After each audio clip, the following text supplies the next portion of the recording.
No, el aluminio es pesado. Permiso, te juego un ratito. Es un metal que se te va incorporando en el cuerpo. El chabón bueno que tiene que hacer todo, ¿no? Sí, sí. Hay que tener cuidado. O sacarlo directamente. ¿Qué va a hacer? Bueno, entonces ustedes se preguntarán, ¿para qué me sirve todo esto? Porque la ecuación final es que la P por espira es igual a K por la raíz de S. Bueno, esa fórmula es una fórmula de diseño.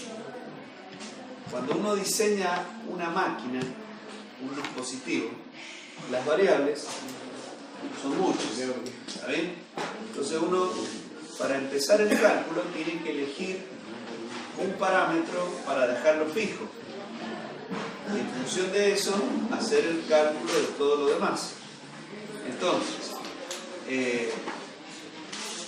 en este caso, yo voy a, para potencias aparentes, si yo voy a diseñar un transformador, yo sé para qué potencia lo quiero. Entonces, dependiendo de la potencia para la cual lo voy a construir, adopto un valor de K, que va a estar comprendido entre estos valores o va a estar comprendido entre estos valores, dependiendo de la potencia aparente del transformador.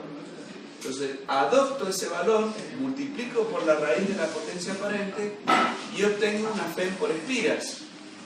Con ese valor de F por espiras, yo, y como sé la frecuencia, podría trabajar con un flujo dependiendo de la chapa con la que voy a trabajar y determinar a su vez, sabiendo la tensión, el número de espiras. ¿Está? El flujo, además de la chapa, ustedes saben que la inducción es el flujo sobre la sección. Entonces, teniendo ese flujo, yo puedo, y sabiendo la chapa, puedo determinar la sección que me hace falta. Y la sección es la que, por ejemplo, si fuera una chapa de este tipo, voy a saber qué chapa, esta es la sección del núcleo, voy a saber qué chapa necesito. ¿Está claro? Así que todo el proceso se va hacia atrás. A partir de este valor de K que yo adopté. ¿Sí? Entonces después tendré que ajustarlo, dependiendo de cómo me sale el diseño del transformador. O qué, digamos, pérdidas estoy dispuesto a soportar. Entonces, por eso les decía que este valor que se adopta es el que me va a permitir a mí tener un prototipo de transformador. ¿Está? Un valor de transformador que yo puedo diseñar. Nosotros, cuando vayan al laboratorio, tenemos un transformador que son esos de distribución que yo les dije que están en escala. Esos transformadores no tienen datos. Nosotros, cuando los hemos ensayado para hacer el ensayo del cortocircuito, tuvimos que hacer esto que yo les estoy explicando acá. El transformador ya está construido. Entonces, como no tenemos datos, por ejemplo, lo queremos ensayar al cortocircuito. ¿Qué intensidad de cortocircuito le vamos a aplicar si no tiene datos? Entonces tuvimos que tomar la sección del núcleo, midiendo con una regla, calculando la sección y en función de la sección adoptando una chapa. Adoptando una chapa establecimos un flujo. Estableciendo un flujo, calculamos, sabiendo el valor de P y la frecuencia, la cantidad de espiras, y así fuimos yendo, las contamos las espiras, y en función de ese valor determinamos la potencia aparente de ese transformador. Con esa potencia aparente pudimos calcular la corriente. ¿Entendieron? O sea, todo el proceso hacia atrás. Por eso les digo que esta ecuación es una ecuación de diseño. ¿Está entendiendo? De todas maneras, ¿qué descubrimos con ese transformador?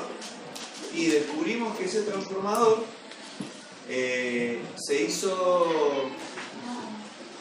El descubrimiento fue que cuando medimos la sección del alambre, ¿sí? En esta región no han encontrado algo que parece una escalera de cartón. Ay, es Perdón. Gracias.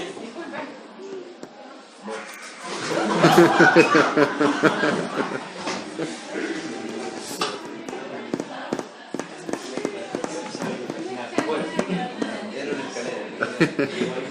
Si los miran con cariño, no les escalera.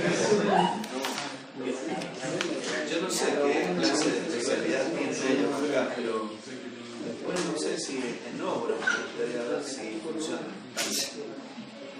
No sé qué, cuál es urbanismo casi. Hacen maqueta, lo único que se Pero no sé si es para la orientada. Medio ambiente. Medio ambiente, me parece. y no saben. Entonces, ¿qué les estaba diciendo? ¿Qué llegamos a determinar? Porque en función de la sección del núcleo, el número de espiras, llegamos a determinar, llegamos a la conclusión de que el alambre con el que se habían hecho las bobinas no era el alambre adecuado para la corriente que nos estaba dando por el núcleo. ¿Qué conclusión sacamos? Esos transformadores fueron regalados o donados. Entonces en fábrica, ¿qué alambre usaron?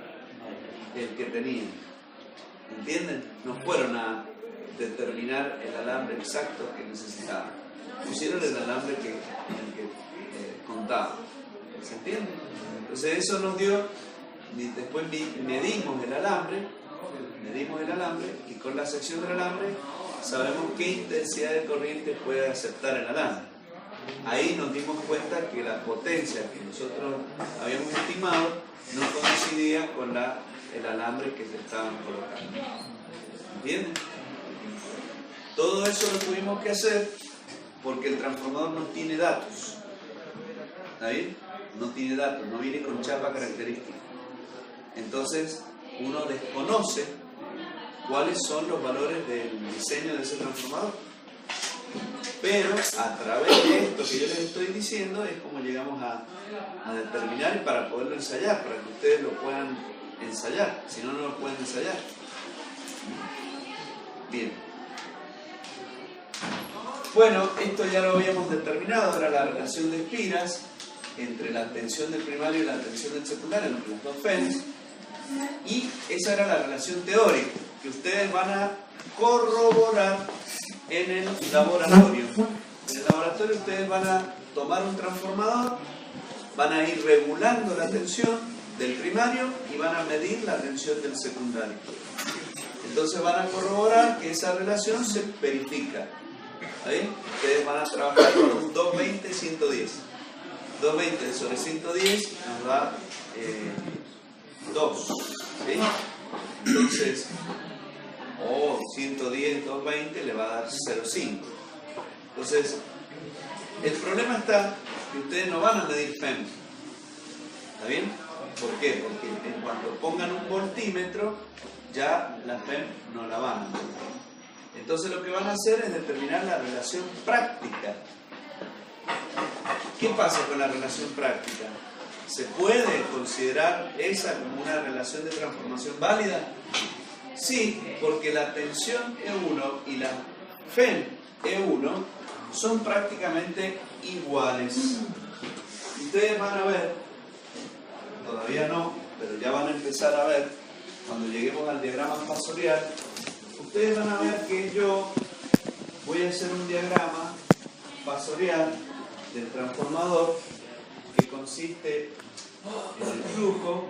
Acá van a ver la FEM E1 y la FEM menos E1 en el primer cuadrante, y luego van a ver que voy a trazar la corriente de vacío como componente de la corriente magnetizante y la corriente histerética, y esa corriente va a producir una caída de tensión I0 por R1 y una caída de tensión I0 por X1.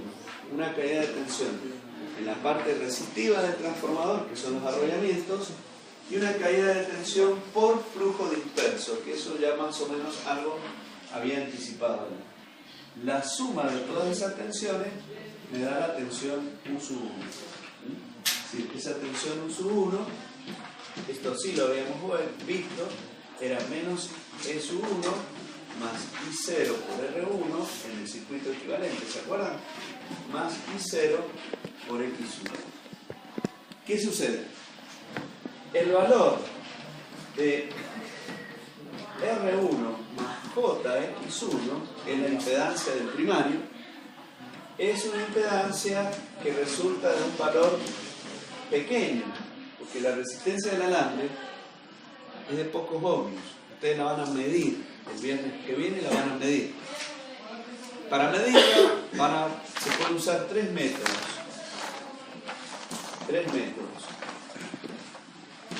Uno es en forma directa, usando un ohmímetro. ¿Sí? Un ohmímetro. La otra puede ser indirecta, usando el método volt-amperométrico, que es el que van a usar ustedes, con una corriente continua. Ese vamos a usar nosotros. Y el tercer método, también es directo, puede ser usando un puente. Que puede ser un puente de Wheatstone o un puente de Thomson. Puente de Wheatstone o un puente de Thomson. Con esos puentes yo puedo medir la resistencia. ¿Está bien? Nosotros vamos a usar el método volt-amperométrico o en forma directa con un ohmímetro. Entonces, cuando ustedes la midan a esa resistencia, van a estar midiendo la resistencia del alambre. Es más preciso el puente de Thomson, porque el puente de Wheatstone, digamos, adquiere menor error para valores de resistencias medias, que van de cientos de ohmios a el orden del megón. En cambio, el puente de Thomson sirve para medir resistencias bajas, del orden de los miliohmios, hasta algunos ohmios o décimas de ohmios. Y en este caso ustedes van a ver que la resistencia es baja, va a ser una resistencia chica, muy chica. ¿Por qué? Porque es la del alambre, es la resistencia del alambre, y la resistencia del alambre es baja. Luego, el flujo disperso, si el transformador se construyó con cuidado, también es bajo. Entonces resulta que esa impedancia Z1 es chica. Por lo tanto, este triángulo, que sería el triángulo este que tienen acá, que se ha formado, que sería el I1 por Z1, ese triángulo, en realidad, ahí está exageradísimo en proporción. Digamos, está dibujado con una proporción muy grande. Nosotros lo hacemos así normalmente para que se vea las dos caídas de tensión. Pero si ese triángulo se hiciera a escala, y sería de una proporción muy chica, prácticamente ni se vería. Y entonces, ¿qué pasa? Supongamos que fuera así, y prácticamente la FEM y la tensión coinciden. Gráficamente ustedes verían que prácticamente la FEM E1 y la tensión U1 son iguales. No hay mucho error. ¿Se entiende la justificación? Luego, si el transformador está en vacío, la FN2 es igual a la tensión del secundario en vacío. Eso lo habíamos visto nosotros. Claro, pero cuando yo voy a medir, pongo un voltímetro. No está en vacío. Si yo quiero medir, tengo que poner un instrumento. Y en cuanto pongo un instrumento, estoy cerrando el circuito. Es decir, estoy poniendo una carga. El tema es que la carga o el instrumento que yo uso al ser un voltímetro tiene una impedancia interna muy alta. Si yo utilizo un instrumento de agujas, un analógico, la impedancia está en el orden de los kiloohmios. Nosotros tenemos ahí, yo les voy a recomendar que usen un multímetro que tenemos allí, que es de analógico, pero con resistencia interna del orden del megón. Ese es muy bueno, un multímetro alemán que tenemos ahí. Y si no, podemos usar un multímetro digital, que tiene más impedancia interna todavía, cientos de megohmios. Ustedes están los maestros ahí, los profesores, midieron esa impedancia interna y la tienen ustedes como dato del instrumento pegado allí en cada uno. Entonces, ¿eso qué me dice? Y mientras más impedancia interna tenga el instrumento, menos consumo tiene. Por lo tanto, menos error va a cometer y entonces puedo suponer que el valor de la tensión U2 que estoy midiendo es parecido al valor de la P. ¿Claro? De ahí surge esta relación que le llamamos relación práctica. ¿Cuándo tiene validez esta relación? Bueno, cuando tengo en cuenta todos estos datos. Primero, que el transformador esté en vacío.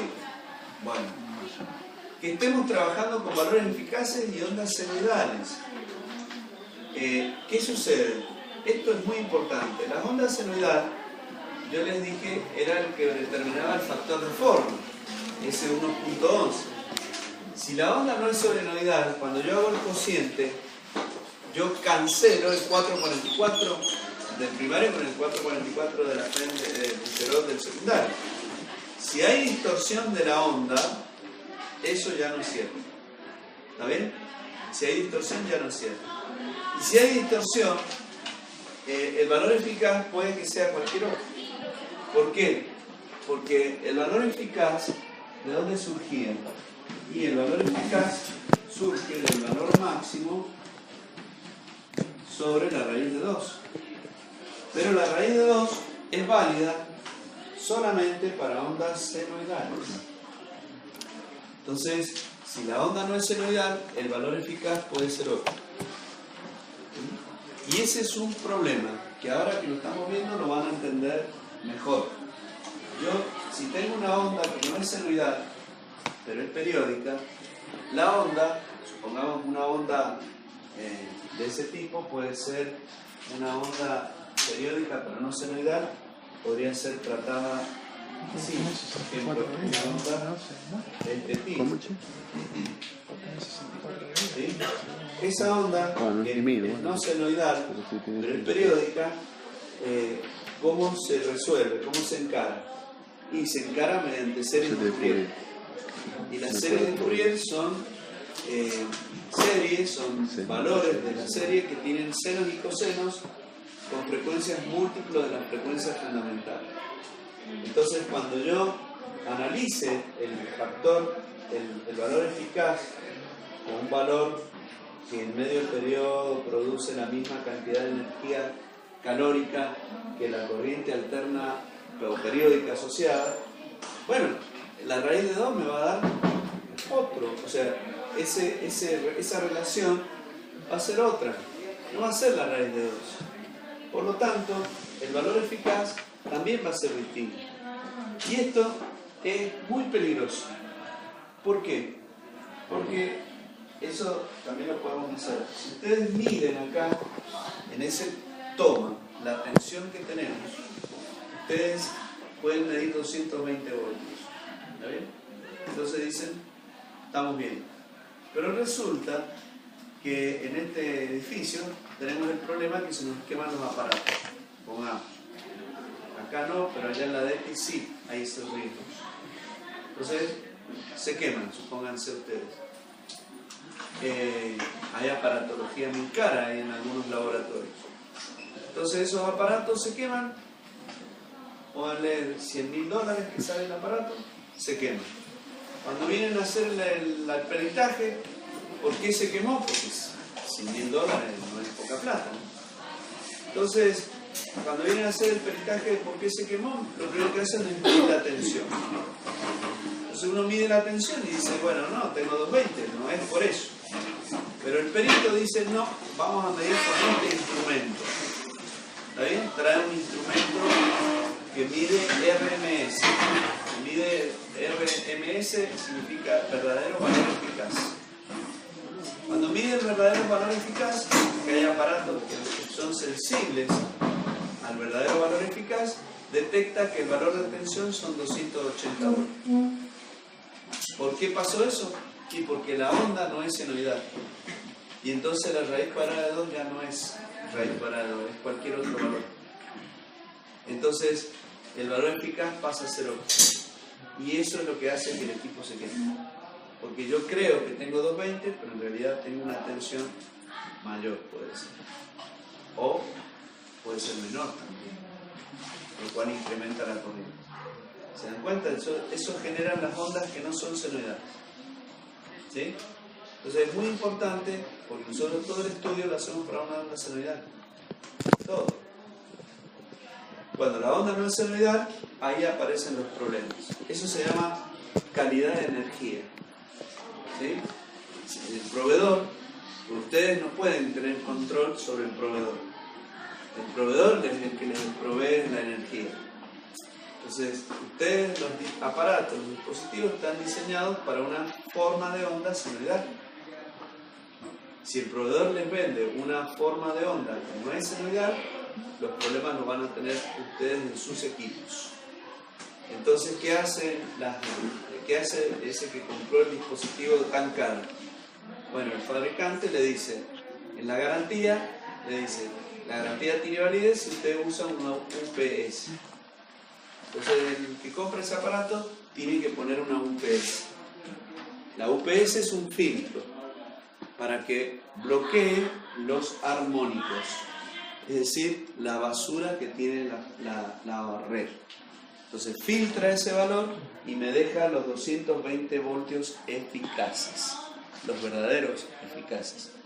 Si eso está bien, entonces el equipo puede funcionar. ¿Se entiende? Pues ustedes van a ver que en equipos muy caros o equipos que son delicados, sí o sí tienen que contar con una UPS. En los hospitales lo van a ver, en los hospitales van a ver, todos los equipamientos son electrónicos, ahora en estos momentos, son todos equipos de alta tecnología. Bueno, todos tienen UPS, todos tienen que tener su UPS para poder, digamos, evitar que se dañen por estos fenómenos que les estoy diciendo. ¿Ah? A lo mejor ustedes en el futuro, cuando trabajen en un pozo, tengan mucho equipamiento electrónico para controlar parte del proceso, monitorear o hacer estudios. Ese equipamiento electrónico debe contar con una UPS para evitar que por cualquier onda de este tipo, que generalmente la introducen los equipos electrónicos también, los arrancadores suaves, que ustedes también usan en los pozos, dañen el equipamiento electrónico. Entonces, los factores de forma no alterados por saturación del hierro. Bueno, esto vamos a avanzar, porque si lo empiezo a explicar ahora, me voy a adelantar. Esto lo produce, digamos, el estudio del ciclo de histéresis. Lo vamos a avanzar y se los voy a adelantar. ¿Tá? Pero vayan registrando esto. Esto, cuando dice las limitaciones, los factores de forma. ¿Qué es esto en definitiva? El factor de forma es eso. Y esta relación es válida entre tensiones comprendidas entre el 70 y el 100%. Cuando ustedes hagan los ensayos, lo van a hacer a partir del 50%. Entonces, entre el 50 y el 70 van a ver que se va a producir la mayor distorsión. Una vez que entran en el rango de los 70 al 100, ahí la relación de transformación se estabiliza, se aproxima más a la teoría. ¿Me entienden lo que tienen que hacer? Después les voy a preguntar allá a ver si les hacen esas preguntas. Bueno.